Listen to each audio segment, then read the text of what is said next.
ऐसी संस्थाएं देखी होंगी जो ईंटों और पत्थरों से बनाई जाती है, लेकिन आज जिनसे मिलवाने वाली हूँ वो खुद में एक जीती जाती संस्था है।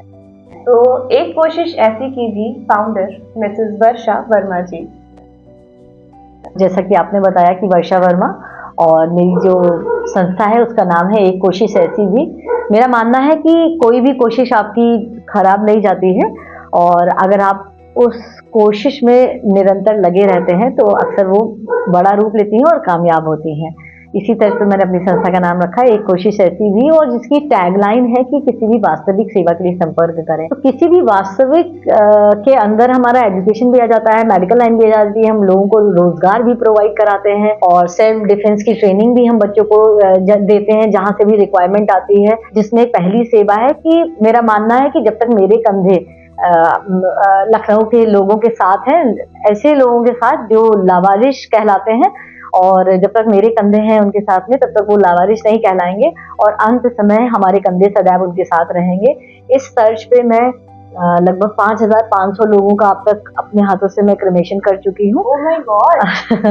और दूसरी जो सेवाएं, जो बहुत बड़ी जो सेवाएं हैं वो ये है कि पूरे उत्तर प्रदेश में हमारी एम्बुलेंस सर्विसेज जाती हैं पूरी तरह से, जो कि निःशुल्क होती हैं, और शव वाहन सेवाएं जाती हैं वो भी पूरी तरह से निःशुल्क होती हैं।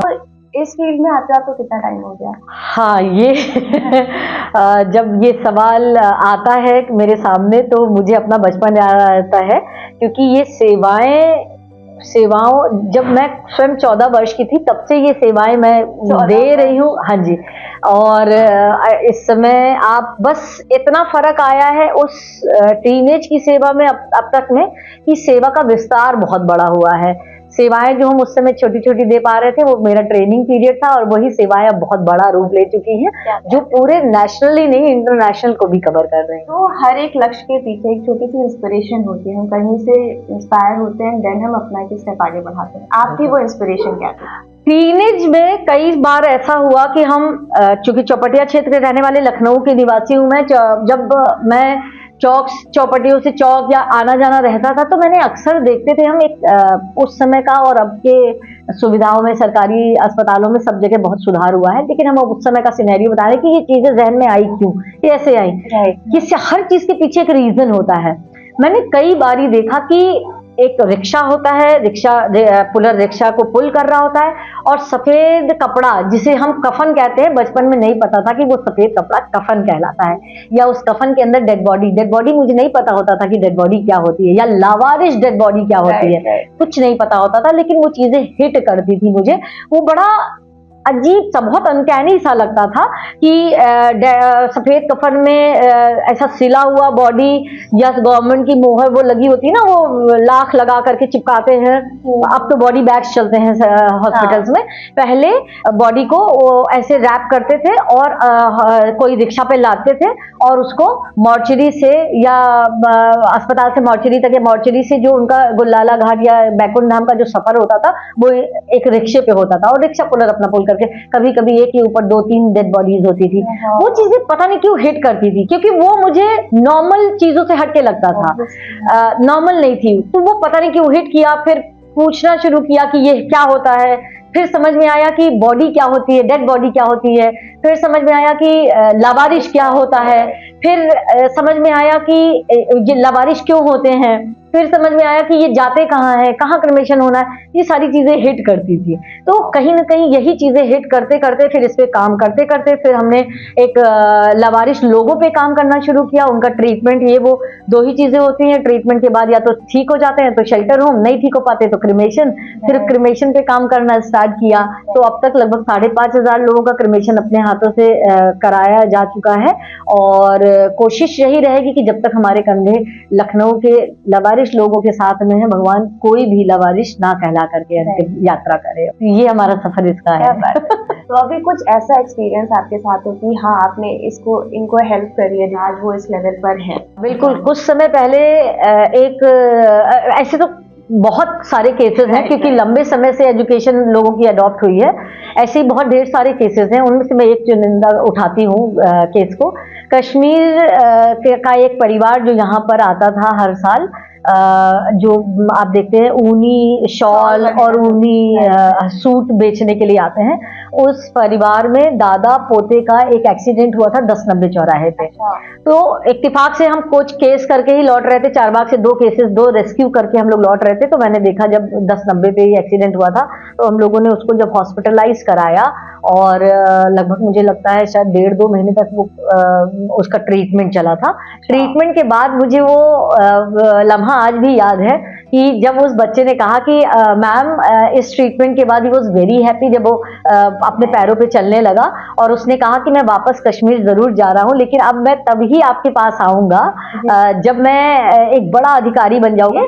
आज तक मुझे ये बात टच करती है अंदर तक कि एक छोटा सा लम्हा, एक छोटी सी बात मेरी उस बच्चे को इतनी पिंच कर गई थी कि उसने कहा था कि अब मैं अधिकारी बनकर आऊंगा, तभी मैं आपके पैर छूने आऊंगा। वर्षा जी, जब मैंने आपका पेज देखा फेसबुक वगैरह पे, तो मैंने देखा कि बहुत कुछ पार्टी जैसा कुछ माहौल बना हुआ है, ठीक है। एंड जब उस पे क्लोजअप गया तो देखा वो ब्लड डोनेशन कैंप था। तो पहले तो मुझे विश्वास ही नहीं हुआ कि ब्लड डोनेशन कैंप है, बिकॉज वो लग ही नहीं जाता इतना हैपनिंग।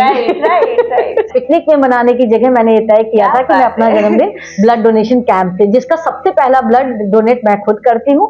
मैं अब तक 37 टाइम्स ब्लड डोनेट कर चुकी हूँ। कि मैं क्या करती हूँ, उसको ब्लड डोनेशन कैंप को बहुत क्रिएटिव बनाने के लिए उसमें एक ओपन फेट का इंतजाम हम कराते हैं, जिसमें मैं वायरल कर देती हूँ कुछ समय पहले से कि अगर कोई लोग अपना स्टॉल लगाना चाहते हैं, खाने पीने का, शॉपिंग का, गेम्स का, किसी भी तरह का, या कोई अपने कोई किसी तरह का कोई प्रचार करना चाहते हैं, वो सारे लोग आते हैं, वो सब लोग अपने स्टॉल लगाते हैं और 300-400 लोगों की भीड़ होती है। लोग आते हैं, वहां पे खाना खाते हैं, मजे करते हैं। अगर आपके अंदर जज्बा है, अगर आपके अंदर आपको वो छोटी छोटी चीजें आती हैं, तो आप जान बचा सकते हैं। तो CPR का ट्रेनिंग जहां चल रहा हो, वहीं पे ब्लड डोनेशन हो रहा हो, वहीं पे आपका मेला लगा हो, वहीं पे आपका पूरा जांच हो रही हो, वहीं पे शॉपिंग, वहीं पे सारी चीजें। और क्यों जाए।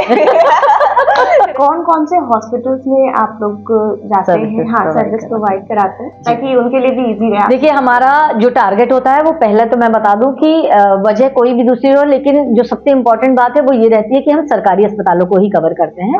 और झलकारी बाई, क्योंकि हर मंगलवार हम वहां पे जाते हैं, और जो झलकारी हॉस्पिटल जैसे जगहों पे जब महिलाएं आती हैं तो वो गाँव से होती हैं, कस्बे से होती हैं, शिक्षित नहीं होती हैं, उनको नहीं पता होता है कि सही तरीका स्तनपान का क्या है, या उन्हें नहीं पता होता है कि सैनिटरी पैड में उन्हें लगता है कि मैं पैसे वेस्ट क्यों करूं। तो वो एक स्वच्छता का, हेल्थ और हाइजीन से रिलेटेड में 40 मिनट से 50 मिनट का एक सेशन लेना होता है हमें, जिसमें हम महिलाओं से भी उनके सवाल पूछते हैं, उनको सही स्तनपान के तरीके कि आप लेट के दूध ना पिलाएं, या आपको एक समय में पेट भर जाने तक एक ही स्तन का प्रयोग करना है।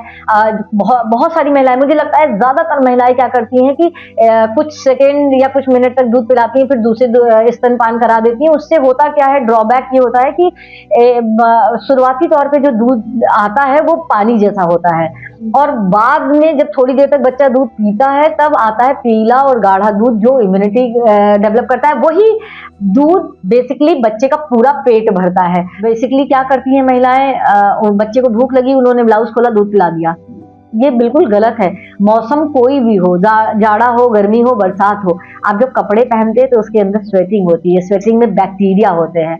तो आपको स्तनपान करने से पहले और कराने के बाद में, कराने से पहले और कराने के बाद में आपको अपने स्तनों को साफ करना है। ये बहुत इंपॉर्टेंट है।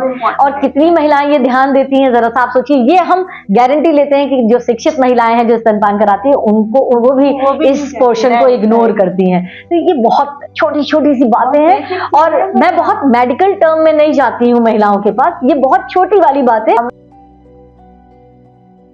डेफिनेटली मुझे लगता है कि आप भी एक छोटी सी ऐसी कोशिश कीजिए, और इन छोटी छोटी चीजों, कोशिशों से लोगों की जान बचाइए, और बेटर इंडिया और बेटर लाइफ आप खुद भी जिए और दूसरों को भी प्रेरित। इतना कुछ सुना, इतनी सारी चीजें जानी। अगर आपकी भी निगाह में कोई ऐसा केस आता है, या आप किसी ऐसे जरूरतमंद व्यक्ति को जानते हैं, तो अगर आप गूगल करेंगे VERSHA वर्मा, तो आपको ये सारे पेजेस भी मिल जाएंगे। आप इनफैक्ट गूगल में भी देख पाएंगे।